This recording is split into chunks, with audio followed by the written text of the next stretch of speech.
저희는 지금 그 예레미야서 본문을 이곳저곳 보면서 예레미야 가라사대라는 제목으로 예레미야 산책을 좀 해보고 있습니다. 우리 가운데 아마 그런 분은 거의 없겠지만 그래도 혹시 어떤 분이 아니 왜 지난주에는 예레미야서 27장을 보셨는데 이번에 또 다시 뒤로 돌아와서 예레미야서 20장을 보실까 그렇게 또 궁금해 하시는 분이 혹시 있을지 모르겠어요.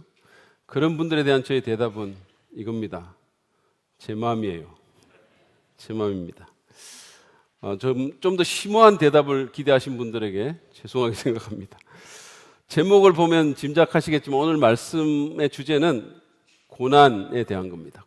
고난, 고통, 거기에 대한 얘기를 좀 하려고 합니다. 이게 유쾌한 주제는 아니지만 우리 모두에게 필요하고 또 연관된 주제이기도 합니다. 제가 신학생 시절에 고통이나 고난에 대해서 설교를 하면 결코 청중이 모자라지 않을 것이다라는 말을 들은 적이 있습니다. 고난에서 면제된 사람은 아무도 없다는 뜻입니다. 모두가 아프다는 게 무슨 뜻인지를 압니다. 제 아내는 이 감정 기복이 별로 심한 사람이 아니고 벌어지는 상황들에 대해서 그렇게 예민하게 반응하는 사람이 아니에요. 굉장히 좀 이렇게 어떻게 보면 무덤덤한 그런 사람입니다. 전에 어떤 분이 저희 아내에게 살면서 뭐가 제일 힘들었냐고 물은 적이 있었어요. 그러니까 뭐 사실은 가난한 유학생의 아내로 또 목회자의 아내로 살면서 얼마나 어려운 일이 많았겠나 생각을 하면서 이제 뭐가 제일 힘들었냐고 그렇게 물은 것 같아요. 저는 혹시 뭐 미국 유학생 시절에 남편이 너무 돈을 못 벌어 와가지고 너무 가난해서 힘들었다라든지 아니면 뭐 이역만리 떨어진 외국에서 부모도 없이 그냥 육아하는데 남편은 전혀 신경 안 쓰고 혼자 육아하는 게 너무 힘들고 뭐 이런 식으로 제 얘기를 할까봐 긴장하고 있었는데 저희 집사람이 이렇게 생각을 해보더니 뭐 별로 없는 것 같다고 이렇게 대답을 하는 거예요. 그 정도입니다. 별로 그렇게 힘든 일은 없었던 것 같다고 말을 할 정도였어요. 왜 힘든 일이 왜 없었겠어요? 근데 그걸 그렇게 안 받아들이는 것 같아요. 어쨌든 그런 제 아내지만 그럼에도 불구하고 제가 한 번씩 이렇게 제 아내의 이마를 탁 치잖아요. 그럼 제일 먼저 나오는 말이 아파라는 말이에요. 제 아내의 이마를 제가 왜 치느냐고요? 제 마음입니다. 근데 여러분 제 아내의 이마가 이렇게 좀 제법 넓고 평평해가지고 이걸 쳐다보고 있으면 손을 대고 싶은 유혹을 받아요. 그래서 제가 이렇게 탁 치잖아요. 그러면 아프다고 막 피해요. 그럼 제가 또 치려고 하고 이러면 제 아들이 그걸 너무 재밌어 했었어요. 저희는 그렇게 삽니다. 그래도 저는 윤 목사님처럼 헤드락은 걸지 않아요. 응급실에 보내고 이러진 않습니다. 우리 교역자들이 이렇습니다. 아무튼 저희는 아프고 힘들다는 게 무슨 뜻인지를 체험적으로 압니다. 우리 아주 어린 연하에서부터 우리 노년에 이르기까지 모든 사람들이 다 고난과 더불어 삽니다. 비록 종류와 정도와 빈도수는 다르겠지만 우리 모두는 고난을 알고 그래서 고난이 우리 모두의 보편적인 언어입니다. 고난받는 의인으로 너무도 잘 알려진 욥은 인생은 고난을 위해서 태어났다라고까지 말을 했어요. 고난이 우리 모두의 현실이라면 그러면 그 고난에 대해서 우리가 어떻게 반응하는가는 매우 중요합니다. 누구도 피할 수 없는 것이기 때문에 우리는 반응을 하지 않을 수가 없는 거죠. 그럼 어떻게 그 고난에 대해 반응해야 할까요? 일반적으로 우리는 힘들고 아프면 그것도 너무 힘들고 너무 아프면 우리가 그냥 주저앉아 버리려고 합니다. 좌절하고 절망하는 겁니다. 그것은 충분히 이해할 만한 반응이지만 그러나 우리에게는 전혀 도움이 되지 않는 그런 반응입니다. 아니 오히려 굉장히 해로운 반응이라고 할 수 있어요. 그러면 어떻게 해야 될까요? 너무 힘들 때, 너무 아플 때 우리는 어떻게 해야 하겠습니까? 저는 오늘 우리가 조금 전에 읽었던 예레미야서 20장 7절부터 18절 말씀을 통해서 힘들어 주저앉아 버리기 전에 우리가 기억해야 될 것들 그것에 대해서 하나님의 지혜를 나누기를 원합니다. 먼저 오늘 이 본문을 보면 우리가 그렇게 너무 힘들고 너무 아파서 주저앉아 버리고 싶을 때 우리는 하나님께 문제를 가지고 나아가야 함을 배우게 됩니다. 하나님께 문제를 가지고 나가십시오. 저희가 이 시리즈를 통해서 보다시피 이 예레미야라는 선지자는 적국의 그 침략으로 멸망당하는 그런 아주 험난한 시기를 살았던 사람입니다. 그런 시기에 하나님의 예언자로서 살해 협박이라든지 투옥 같은 엄청난, 보통 사람이 감히 겪을 수 없는 그런 엄청난 고통을 겪으며 살았던 사람이에요. 근데 오늘 본문 7절, 8절에 보면 이 사람은 또 지금 사람들의 조롱거리가 되어 있습니다. 한번 보시죠. 제가 세 번역으로 7절 하반부부터 8절까지 한번 읽어드리겠습니다. 내가 조롱거리가 되니 사람들이 날마다 나를 조롱합니다. 내가 입을 열어 말을 할 때마다 폭력을 고발하고 파멸을 외치니 주님의 말씀 때문에 나는 날마다 치욕과 모욕거리가 됩니다. 여러분, 날마다 사람들의 조롱을 받는 것이 얼마나 고통스럽겠습니까? 요즘 사람들은 자존심을 생명보다 더 귀하게 여기는데 계속 조롱하고 모욕하고 놀리고 그러면 얼마나 힘들겠어요. 제가 이제 대학 다닐 때는 교련이라는 과목이 있었거든요. 근데 그 대학생 때 교련 시간에 교관이 제가 이제 머리가 길었으니까 나갔는데 이분이 그냥 이렇게 보더니 딱 째려보더니 저기 머리 긴 놈 나와. 좀 이렇게 부르는 거예요. 호출을 하는 거예요. 그래서 제가 앞으로 불려 나갔어요. 그랬더니 저한테 하는 말이, 학생들 앞에 저를 이렇게 세워놓고는 네가 아줌마야? 네가 아줌마야? 머리 꼬라지하고는 못생긴 아줌마 같은 놈, 이러면서 저를 모욕을 하는 거예요. 그래서 너무 화가 났었어요. 너무 치욕스럽고 너무 화가 나가지고 제가 그 당시에 들고 있던 목총을 땅에다가 확 떼기를 쳤어요. 군인은 사실은 총을 그러면 절대로 안 되잖아요. 이게 목총이라도 그럼 진짜 안 되거든요. 너무 화가 나고 아이들은 저를 놀리는 듯 웃고 이러니까 너무 기분이 안 좋았어요. 그래서 제가 목총을 확 던지고 나왔다가 그 바람에 교련을 날리고 그 바람에 군대 6개월 혜택이라는 그 6개월 감축이라는 혜택도 날려버렸습니다. 아니, 어떻게 청년을 아줌마에 비유할 수 있습니까? 아가씨에만 비유했어도 제가 그렇게까지는 화를 안 냈을 수도 있어요. 아무튼 우리가 한 번 모욕을 받아도 이렇게 기분이 나쁜데, 물론 그때 제가 예수님 안 믿을 때고 혈기가 있었을 때니까 지금은 안 그럽니다. 근데 한 번 모욕을 받아도 이렇게 기분이 안 좋은데 날마다 모욕과 치욕을 당하고 가는 곳마다 사람들의 조롱거리가 되면 그 인생이 어떻겠습니까?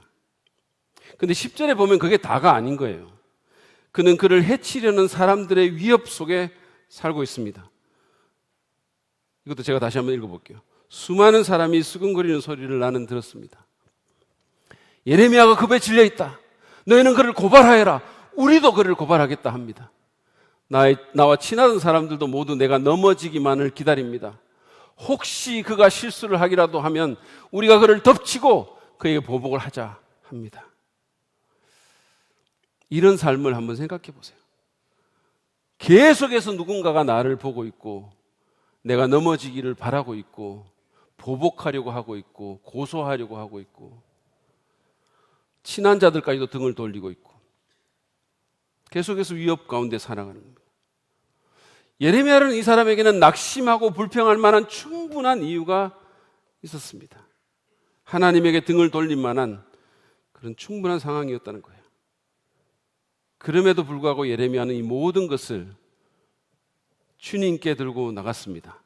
여러분, 오늘 본문의 첫 마디가 뭔지 아세요? 바로 주님입니다. 주님. 원어로 보면, 히브리어로 보면 개역 성경이 번역한 것처럼 여호와여 이렇게 부른 거예요. 야훼. 야훼라는 이름을 불렀어요. 이 이름은 하나님의 이름 가운데 특별히 관계적인 측면이 강조된 그런 이름이에요. 구원의 언약을 인간과 맺으시고 그리고 그 언약을 지켜가시고 그리고 사람들을 돌봐주시는 언약의 하나님을 우리가 말할 때 이 야훼라는 이름을 사용하죠. 예레미야는 그 이름을 불렀습니다. 그분 앞에 나아갔습니다. 그리고 그 앞에서 자신의 모든 것을 쏟아 부은 거예요. 물론 그의 입에서 나온 말들을 이렇게 뒤에서 들어보면 별로 은혜로운 말이 아니에요. 어떻게 보면 굉장히 불경스럽게 들릴 수 있는 그런 말들입니다. 7절 전체를 제가 세번역으로 다시 한번 읽을 테니까 들어보세요. 주님께서 나를 속이셨으므로 내가 주님께 속았습니다. 주님께서는 나보다 더 강하셔서 나를 이기셨으므로 내가 조롱거리가 되니 사람들이 날마다 나를 조롱합니다. 그는 하나님이 자기를 속여서 지금 자기가 이 선지자가 됐고, 하나님이 자기보다 더 힘이 세기 때문에 억지로 자기를 밀어붙여가지고, 그래서 지금 이 선지자라는 일을 하고 있다는 거예요. 그래서 사람들에게 이 꼴을 당하고 있다고 하나님께 말했어요. 이게 그의 마음이었습니다. 그는 괜히 경건한 척 영적으로 분치를 하고 있지 않았고, 오히려 자신의 혼란스러운 마음을 솔직하게 하나님 앞에 털어놓았습니다. 적어도 그는 하나님께 자신의 문제를 들고 나갔던 거예요. 적어도.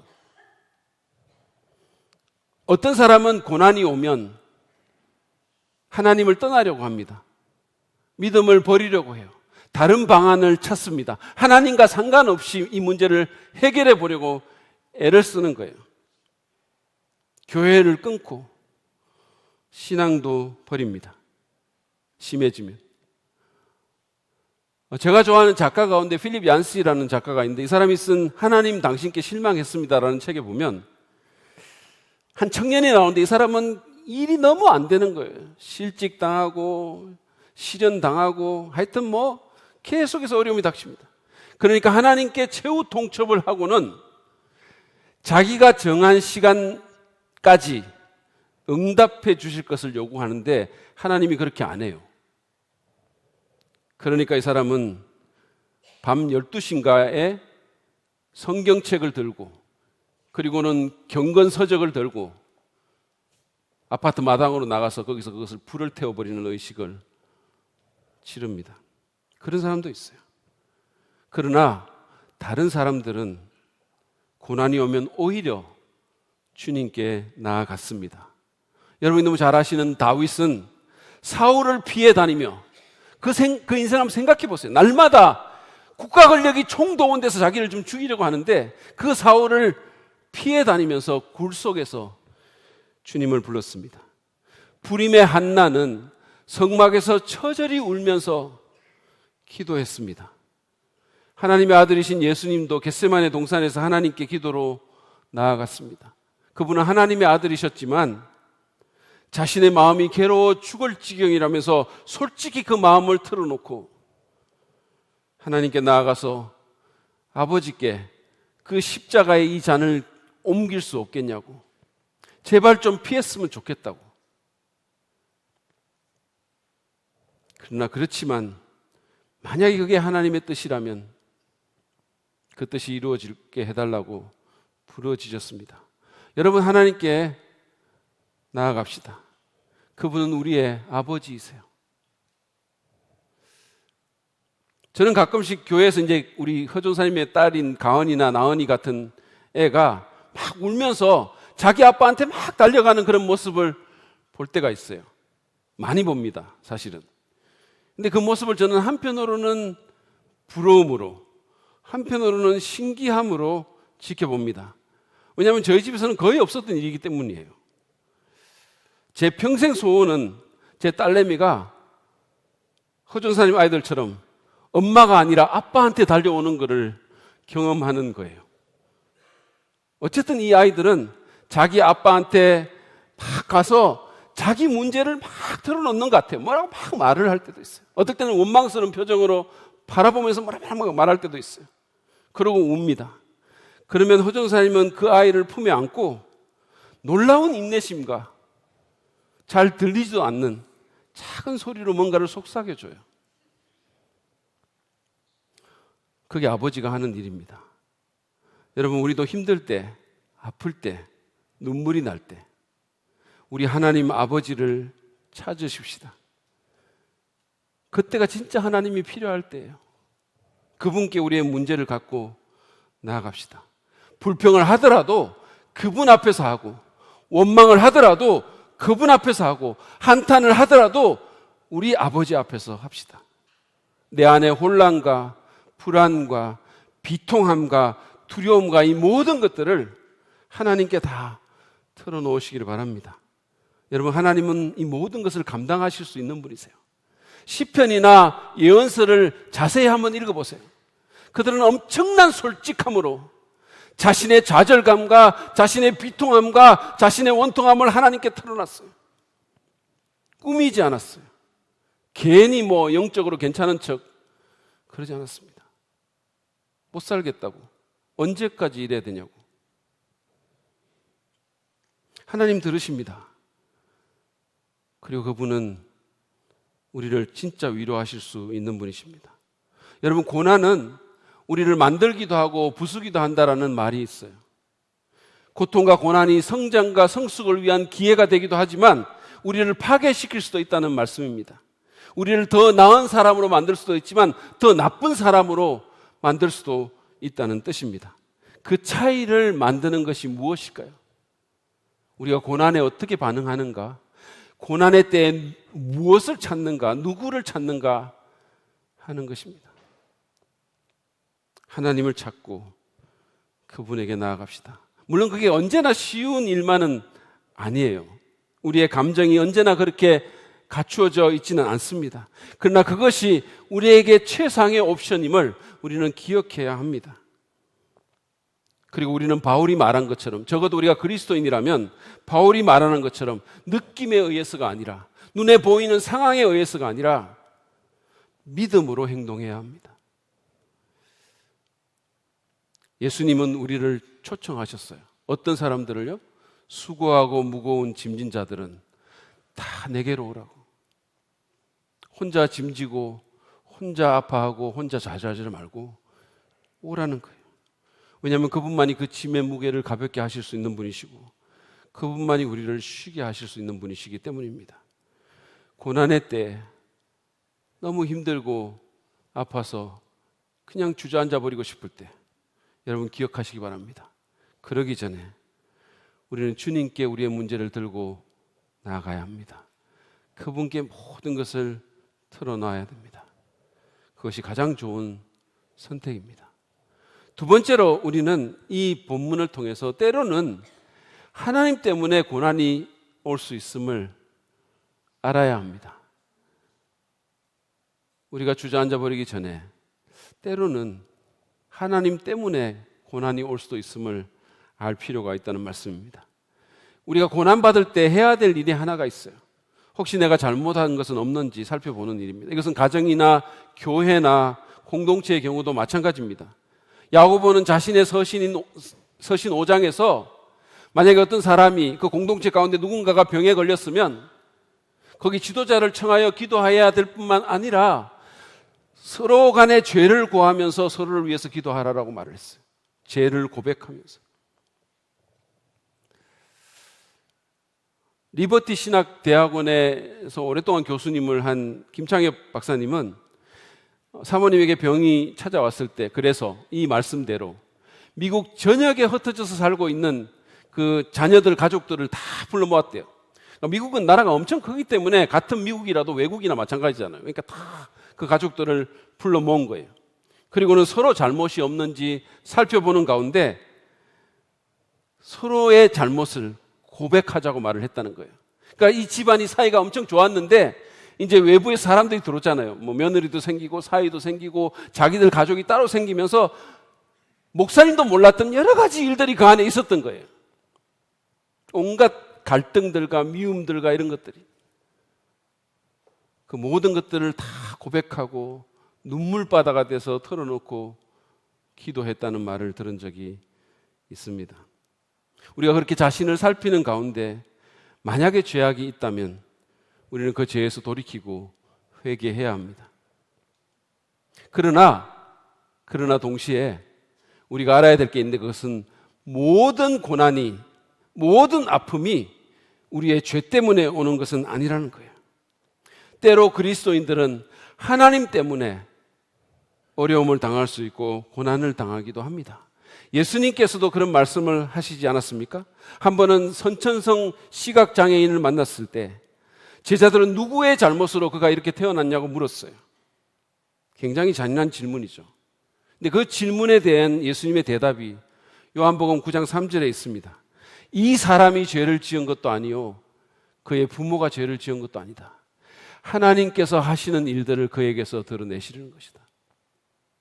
하나님의 일을 드러내기 위해서, 하나님의 영광을 위해서, 하나님의 역사를 나타내기 위해서 이런 일이 생겼다라고 말씀하신 겁니다. 여러분, 본문의 예레미야서를 보십시오. 그는 자기 잘못으로 고난을 당한 것이 아닙니다.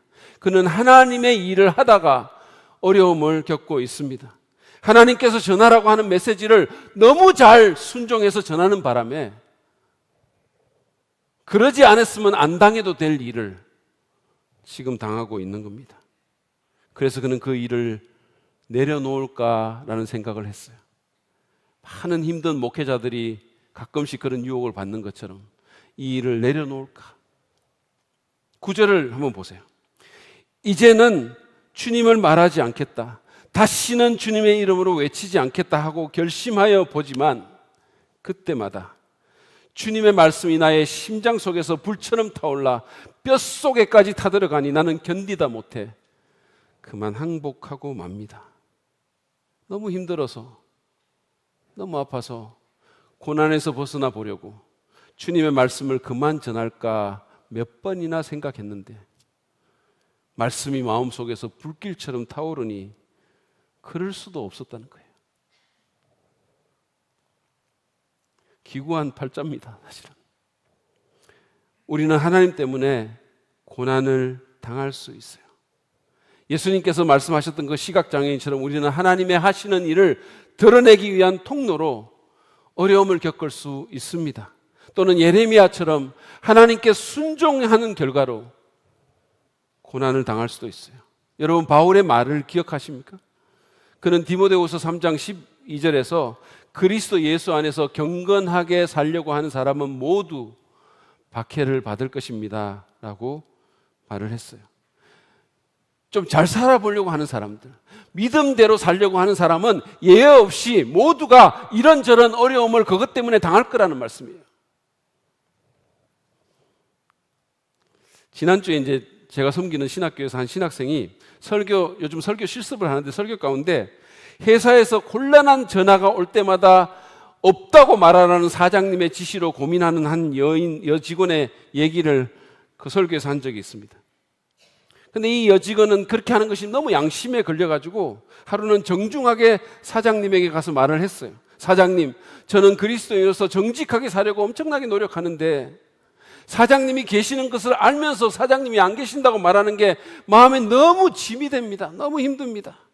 늘 양심에 부담이 돼요 라고 말을 한 거예요.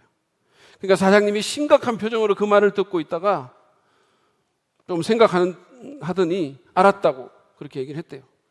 그리고는 며칠 후에 그 자매는 회사의 모든 재정을 다 총괄해서 담당하는 그 자리로 이동이 되었다고 합니다.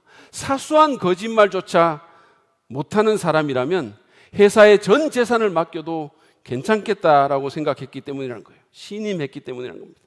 아주 훌륭한 얘기입니다. 그 사장님 되게 훌륭한 분이세요. 그런데 실제로는 언제나 그렇게 해피한 결과가 오는 것은 아니라는 거예요.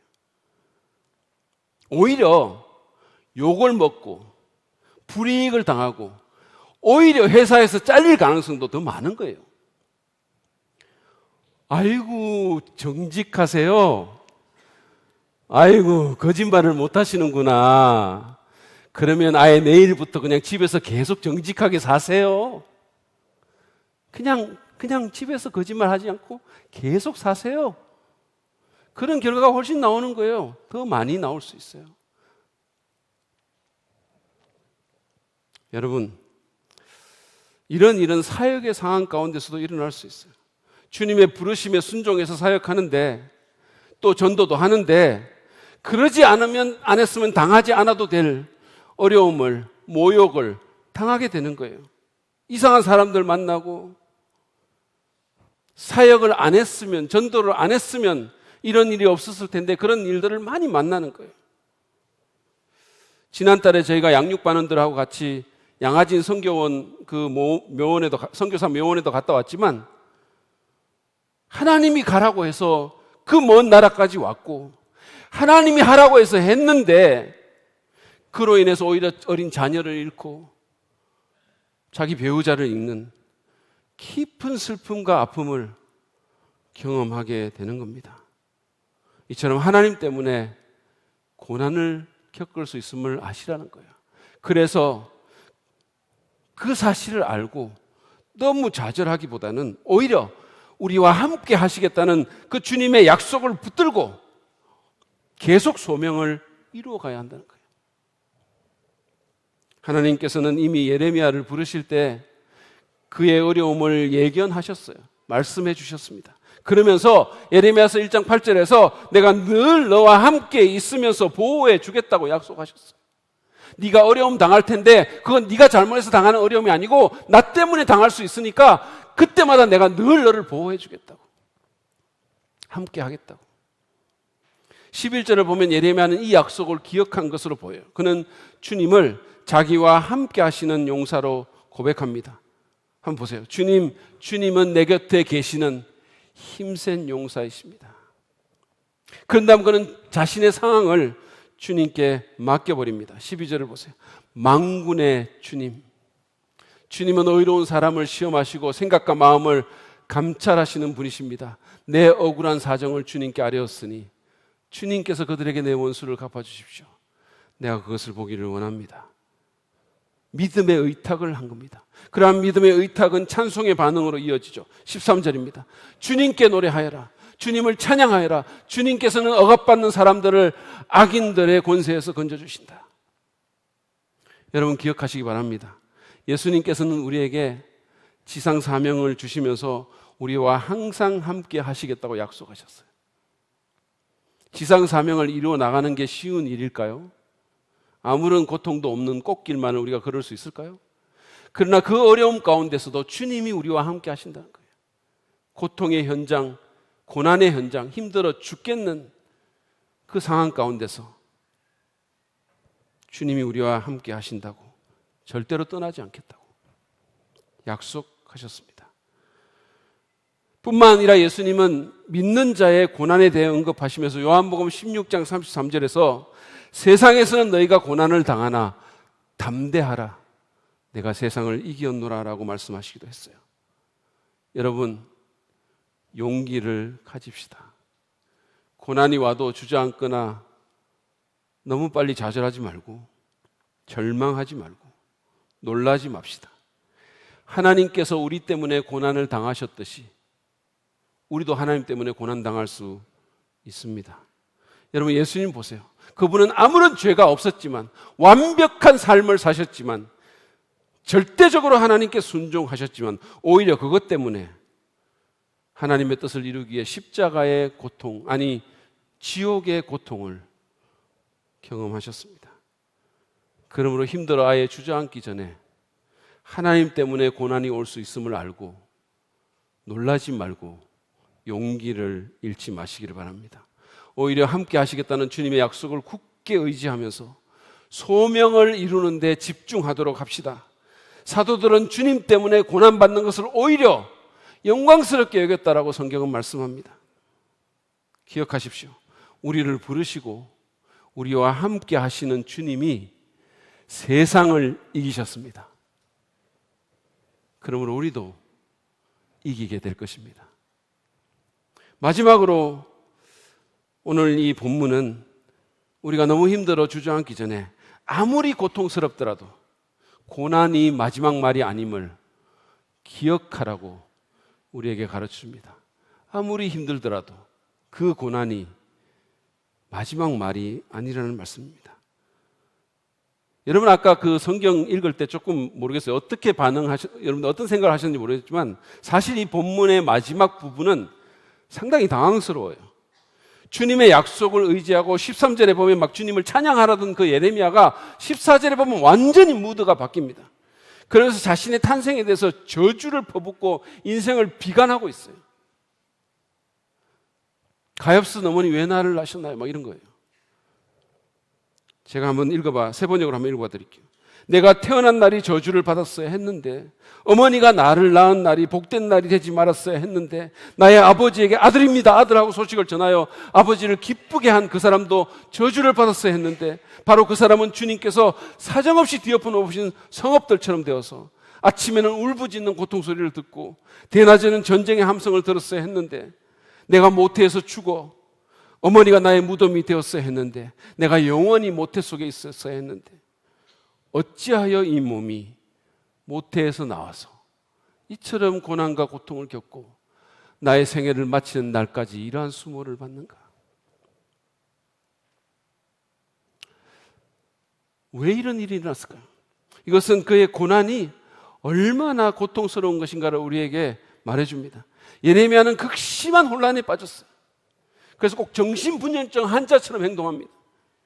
한순간에는 막 주님을 찬양하다가 또 다른 순간에 그냥 너무 힘들어져서 울부짖고 자기 인생을 비관하는 겁니다. 그러나 우리가 기억해야 될 사실은 고난이 마지막 말이 아니라는 거죠. 이렇게 힘들어도, 우리를 정신분열증 환자처럼 만들 정도로 그렇게 힘든 상황이 와도 고난은 마지막 말이 아닙니다. 18절에서 예레미야는 어찌하여 이 몸이 모태에서 나와서 이처럼 고난과 고통을 겪고 나의 생애를 마치는 날까지 이러한 수모를 받는가? 라고 질문했어요. 여기에 대한 대답이 예레미야서 1장 5절에 있습니다. 내가, 하나님이 너를 모태에서 짓기도 전에, 너를 선택하고 네가 태어나기도 전에 너를 거룩하게 구별해서 문민족에게 보낼 예언자로 세웠다. 예레미야는 자신의 상태가 너무 고통스러워서 왜 모태에서 나와서 이러한 수모를 받느냐고 그렇게 막 부르짖었어요. 한탄했어요. 그러나 하나님은 모태에서 짓기도 전에 네 인생을 위대하게 만들기 위해서 너를 선택하고 구별해서 세웠다라고 대답하십니다. 다시 말해서 그의 삶은 처음부터 은혜 안에 있다는 겁니다. 그의 삶이 절대 평탄한 삶은 아니지만, 고난과 고생이 점철되어 있을지 모르지만, 그러나 그 모든 것은 하나님의 은혜 안에 있다는 거예요. 처음부터. 여러분, 고난은 잠깐입니다. 물론 그게 굉장히 길게 느껴져요.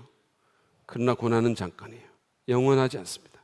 그러나 우리를 택하시고 구원하시고 세우신 하나님의 은혜는 영원합니다. 고난은 그 영원한 은혜 안에 있는 하나님의 단기 훈련 프로그램에 불과합니다. 대학생 시절에 제가 이렇게 막 방황을 할 때 저희 가족이 저를 빼고 가족회의를 연 적이 있어요. 주제는 저를 군대에 보낼까 하는 것에 대한 것이었습니다. 결론이 어떻게 났을까요? 제 동생, 하여튼 막 할머니, 온갖 가족 다 모여가지고. 근데 단 한 사람도 예외 없이, 반대 없이, 최대한 빨리 군대에 집어넣자라는 결론을 냈다는 거예요. 최대한 빨리. 제가 나중에 알고 엄청 섭섭했어요. 아니, 어떻게 한 사람도 여기 반대하지 않고, 어떻게 내 사랑하는 동생들까지 지 오빠를 빨리 군대에 보내야 된다고 그렇게 얘기했을까요? 그들이 그렇게 한 것은 저를 사랑하지 않았을까요? 그래서 그 군대라는 고난의 집단에 막 저를 막 한시라도 빨리 집어넣으려고 했을까요? 그렇지 않습니다. 오히려 그들은 저를 너무 깊이 사랑했기 때문에 군대라는 한시적 고난의 현실을 경험하게 만들었던 겁니다. 여러분 기억하십시오. 고난은 잠깐이지만 은혜는 영원합니다. 고난은 은혜를 이길 수 없습니다. 이 영원한 은혜가 고난까지도 의미 있게 만드는 거예요. 여러분 예레미야를 한번 보십시오.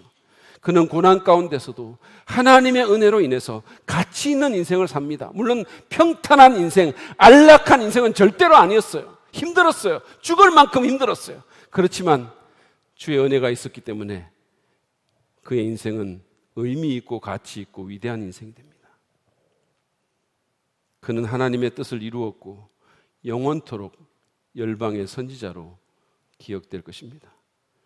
그리고 그 일을 이루기 위해서 그가 당했던 모든 고난은 하나님께로부터 영원토록 보상받게 될 것입니다. 바울은 지금 우리가 당하는 그 고난을 장래의 보상과 영광과 비교하면서 이렇게 말했어요. 고린도후서 4장 17절입니다. 지금 우리가 겪는 일시적인 가벼운 고난은 비교할 수 없을 정도로 영원하고 크나큰 영광을 우리에게 이루어 줍니다. 바울이 겪는 고난이 가벼운 거 아니었거든요. 그렇지만 우리가 겪을 영광에 비해서는 그것은 가볍다라고 얘기한 거예요. 여러분, 고난 중에 있으십니까? 원수가 여러분을 무너뜨리려고 합니까? 하나님을 모르고 눈에 보이는 것이 다라고 생각하는 이 세상이 여러분을 조롱합니까? 예레미야처럼 너무 힘들어서 그냥 주저앉아 버리고 싶은 인생이 막 비관스러우십니까? 기억하시기 바랍니다. 하나님께서는 여러분을 창세전에 택하시고 외아들 예수의 십자가 죽음이라는 큰 대가를 치러서 구원하셨습니다. 그리고 그 구원자여 주님이신 그리스도 예수 안에서 하나님이 인정하시는 선한 일을 하게 하시려고 우리를 구별하여 세우셨습니다. 우리의 인생을 영원히 가치 있게 하시려고 하나님의 동역자로 우리를 부르신 것입니다. 이 어떤 은혜입니까? 고난은 지나가지만 은혜는 영원히 있을 것입니다. 우리가 사는 삶과 그 무게는 각각 다를 수 있지만 그러나 은혜가 고난보다 크다는 사실은 우리가 그리스도인이라면 모두에게 동일합니다. 교회 오빠라는 책과 영화로 잘 알려진 이관희 집사는 대장암 4기 선고를 받고 고통 가운데서도 진솔히 주님과 동행하는 모습으로 예수 믿는 사람뿐만 아니라 안 믿는 사람에게까지 깊은 감동과 도전을 준 그런 그리스도인입니다.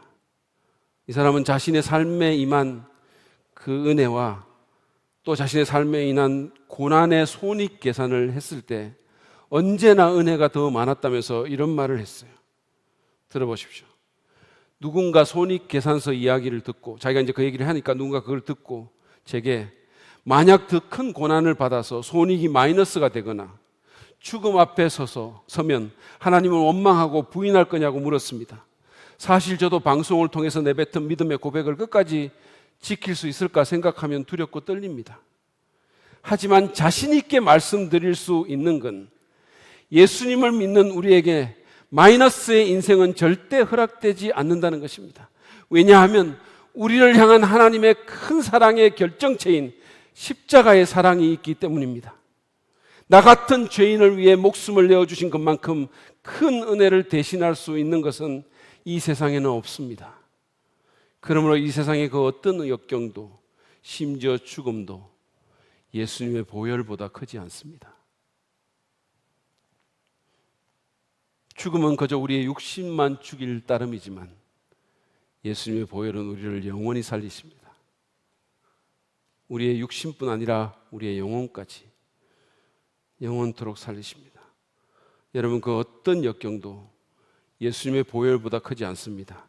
그 어떤 고난도 은혜보다 길지 않고 크지도 않습니다.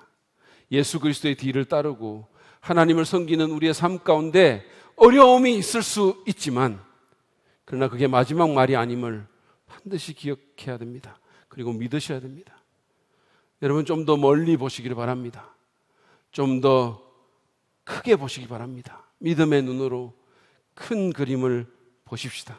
그러면 우리는 우리의 삶에 여러 가지 고난이 있지만 그것이 은혜의 병풍에 둘러싸여 있음을 보게 될 것입니다. 기억하십시오. 고난이 아니라 하나님의 은혜가 마지막 말입니다. 그 은혜는 영원히 변하지 않습니다. 그 은혜를 붙드시기 바랍니다. 우리를 힘들게 하는 그 고난보다는 아들을 내어주시고 우리를 구원해 주시고 그것도 영원히 그리고 선한 일로 우리를 부르신 하나님의 그 놀라운 은혜에 우리의 시선을 고정합시다. 너무 힘들어 주저앉고 싶을 때 기억하시기 바랍니다. 마지막 말은 고난이 아니라 은혜라는 사실을 말입니다. 그것이 영원토록 여러분과 함께 있을 것이라는 사실을 말이에요. 그 은혜가 영원히 우리를 붙들 것이라는 사실을 반드시 기억하시기를 바랍니다. 오늘 우리는 예레미야서를 통해서 고난으로 힘들어 주저앉기 전에 우리가 기억해야 될 사실을 배웠습니다. 그것은 하나님께 문제를 가지고 나가서 그분 앞에 다 털어놓는 것과 하나님 때문에 고난이 올 수 있음을 알고 담대히 하나님의 약속을 의지하는 것, 그리고 고난이 마지막 말이 아님을 기억하고 고난보다 더 큰 은혜를 붙드는 것입니다. 제가 설교를 마무리하면서 김관성 목사님이라는 분 얘기를 좀 하려고 합니다. 이분은 행신교회 목사님이시고 제가 최근에 냈던 가장 아름다운 소식 복음이라는 제 책에 추천사를 써주신 분이기도 합니다. 그분이 최근에 다니엘 기도회라는 그 기도회에서 간증을 했는데 그 제목이 누더기가 된 인생에 은혜를 담으시는 하나님이라는 제목이었어요. 이 제목이 참 정말로 많은 것을 생각하게 해주는 거예요. 누더기가 된 인생에 은혜를 담으시는 하나님. 근데 이 목사님은 술주정뱅이에다가 노름꾼이고 아주 폭력적인 아버지 밑에서 지질이 가난하게 자라면서 말할 수 없는 어려움을 겪은 사람입니다. 아버지가 그냥 단칸방에서 친구들 데리고 와서 노름하다가 지면, 이기면 괜찮은데 치면 막 한 방 하나밖에 없기 때문에 책상 밑에서 이러고 자고 있는 그 부인하고 아들을 깨워가지고 막 때리기 시작하고 포크로 어머니 막 머리를 찌르고 어릴 때 어머니 얼굴에서 막 피가 나오는 걸 보고 그렇게 큰 사람이에요. 이 인생이 제대로 가겠습니까? 그래가지고 뭐 삐뚤어지려고 하는데 한 번은 자기 형님이 자기를 불렀어요. 형님이 조폭인데 동생이 삐뚤어질까 봐 교회 안 나가면 죽인다고 협박을 한 거예요. 그래서 조폭 형님의 협박으로 맞아 죽을까 봐 교회를 나가기 시작합니다. 그래가지고 그 교회에서 예수님 만나게 되고 결국 신학교까지 가게 돼요. 이분은 불신자한테 전도받아가지고 목사가 된 유일한, 그것도 조폭 불신자한테 전도받아가지고 목사가 된 유일한 경우일 거예요. 그래서 어쨌든 신학교를 졸업하고 나서 교회를 개척했는데 교회가 치질이 안 되는 거예요. 요즘 개척교회 누가 좋아합니까? 사람 안 오고 너무너무 가난하고 사택으로 쓰던 지하 단칸방은 비만 오면 침수되고 자다가 온 가족이 다 찢어 나오고 화장실이 없어가지고 온 가족이 마을에 공용 화장실 쓰고 삶이 너무 어려워가지고 그래서 그 교회 목회를 포기하게 됩니다. 그야말로 누더기 같은 인생이었어요. 그런데 그는 그 기도회에서 그런 비루하고 그런 고통스러운 인생에도 하나님의 은혜가 담겨서 변화가 일어난다고 말했어요. 하나님의 은혜가 있었다고 말합니다. 하나님은 그런 고난의 삶을 통해서도 영광받는다고 주장했어요. 높이 올라가고 영광스러운 그 사람들의 삶이 아니라 이런 비루한 인생들의 삶을 통해서도 하나님은 영광받으신다. 그러면서 그는 그 간증 가운데서 예수님의 십자가 죽음에 대해서 얘기를 했는데 모든 것이 끝났다고 말하는, 희망은 없다고 우리가 믿는 그 죽음도 하나님의 손에 쥐어지니까 그것을 재료로 부활을 만들어내시는, 그게 바로 우리 하나님이라고 말씀했어요. 여러분 고난 가운데 있으십니까? 앞이 잘 안 보이세요? 너무 힘들어서 주저앉아 버리고 싶으십니까? 포기하지 마시기 바랍니다. 절망하지 마시기 바랍니다. 하나님을 떠나고 싶은 생각이 들더라도 그러지 마시고 오히려 모든 슬픔과 비통함과 의문과 문제를 하나님 앞에 들고 나가서 쏟아놓으십시오. 그분은 어떤 악한 것도 손으로 바꾸실 수 있는 분이십니다. 또한 놀라거나 당황하지 말고 용기를 잃지 말고 함께 하시겠다는 그분의 약속을 굳게 의지하십시오. 그리고 무엇보다도 고난에 압도당하지 말고 끝까지 하나님의 은혜를 붙드십시오. 누더기가 된 인생에 은혜를 담으시는 그 은혜를 붙드십시오. 죄인을 위해 목숨을 내어주신 십자가의 은혜, 보혈의 은혜를 묵상하십시오. 우리의 운명을 영원히 바꿔놓은 그 은혜를 생각하십시오.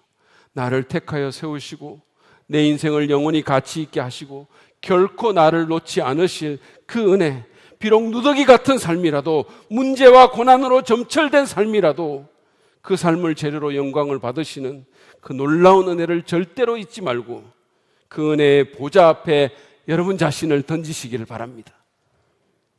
주님의 은혜가 여러분을 깊이 있고 붙들 것입니다. 고난이 아니라 은혜가 우리 인생의 키워드가 될 것이고 우리는 영원히 그 은혜를 누리며 그 은혜를 찬양하며 살게 될 것입니다. 그런 축복이 여러분 모두에게 있기를 간절히 바랍니다.